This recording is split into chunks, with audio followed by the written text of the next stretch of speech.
જિલ્લાના જંબુસર વિધાનસભા વિસ્તારમાં મતદાર યાદી સુધારણા કાર્યક્રમ બાદ હવે રાજકીય ગરમાવો જોવા મળી રહ્યો છે। જંબુસર શહેર અને તાલુકાના મુસ્લિમ અગ્રણીઓ તેમજ વિપક્ષી નેતાઓ દ્વારા આજે પ્રાંત કચેરી અને મામલતદારને એક મહત્વનું આવેદનપત્ર પાઠવવામાં આવ્યું છે, જેમાં મુસ્લિમ મતદારોના નામ જાણી જોઈને કમી કરવા માટે ખોટી રીતે વાંધા અરજીઓ કરવામાં આવી હોવાના ગંભીર આક્ષેપો કરવામાં આવ્યા છે। તાજેતરમાં ખાસ મતદાર યાદી સુધારણા બાદ મુસદ્દા મતદાર યાદી જાહેર કરવામાં આવી છે। વિપક્ષી નેતાઓનો આરોપ છે કે જંબુસર વિધાનસભામાં ચોક્કસ સમુદાયને નિશાન બનાવીને ફોર્મ નંબર 7 દ્વારા મોટા પાયે વાંધા અરજીઓ દાખલ કરવામાં આવી છે। આ અરજીઓનો મુખ્ય હેતુ મુસ્લિમ મતદારોના નામ યાદીમાંથી દૂર કરવાનો હોવાનું જણાવવામાં આવ્યું છે।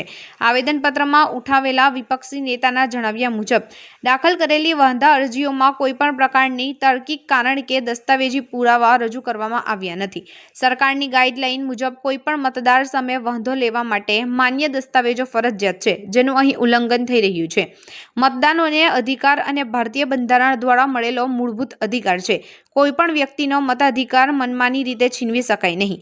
જો કોઈ મતદાર સામે વાંધો હોય તો તેને પૂરતી નોટિસ આપવી જોઈએ અને કાયદેસરની તપાસ બાદ જ નિર્ણય લેવો જોઈએ તેવી માંગ અગ્રણીઓ કરી છે। જંબુસર શહેર અને તાલુકાના મુસ્લિમ અગ્રણીઓએ તંત્રને અપીલ કરી છે કે રાજકીય દ્વેષભાવ રાખીને કરવામાં આવતી આવી ખોટી વાંધા અરજીઓ પર તટસ્થ તપાસ કરવામાં આવે અને કોઈપણ સાચા મતદારનું નામ યાદીમાંથી કપાય નહીં તેની તકેદારી રાખવામાં આવે। તારીખ 17/1/2026 રોજ ભાજપના કેટલાક કિસ્સાઓએ એક ચોક્કસ સમાજને ટાર્ગેટ બનાવીને મામલતદાર તેમજ નાયબ કલેક્ટર શ્રી સાહેબને ફોર્મ નંબર 7 ભરી અને રજૂ રાખેલા છે।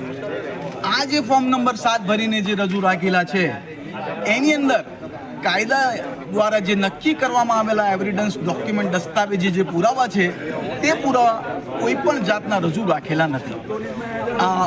આજ રોજ અમે સમસ્ત સમાજના આગેવાનો તેમજ તાલુકાના આગેવાનો આજરોજ જમા થઈ અને નાયબ કલેક્ટર શ્રી સાહેબ અને મામલતદાર સાહેબને એક આવેદનપત્ર આપેલું છે અને એ આવેદનપત્રની અંદર અમે એવી ડિમાન્ડ કરેલી છે કે આ જે લોકોએ જે ફોર્મ નંબર 7 જે ખોટી રીતના ભરીને રજૂ કરેલા છે એ લોકો સામે સખતમાં સખત કાયદેસરની કાર્યવાહી થાય।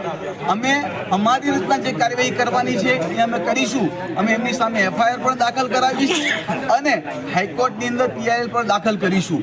પણ આપના માધ્યમથી હું આ લોકોને જણાવવા માંગુ છું કે જે લોકોએ ખોટા ઓબ્જેક્શન લીધેલા છે એ ખોટા ઓબ્જેક્શનના અગેન્સ્ટની અંદર અમે લોકો આ જે સાચા મતદારો છે અને એમના મતાધિકારો ડિલેટ ના થાય અને એમને પૂરતી તક આપવામાં આવે તે બાબતે આજ રોજ અમે મામલતદારને રજૂઆત કરેલી છે, નાયબ કલેક્ટરશ્રીને રજૂઆત કરેલી છે, જે ધ્યાન પર લાવી અને આગામી જરૂર પડતા અમે જરૂરી પ્રોગ્રામ પણ આપીશું। જય હિન્દ, જય ભારત।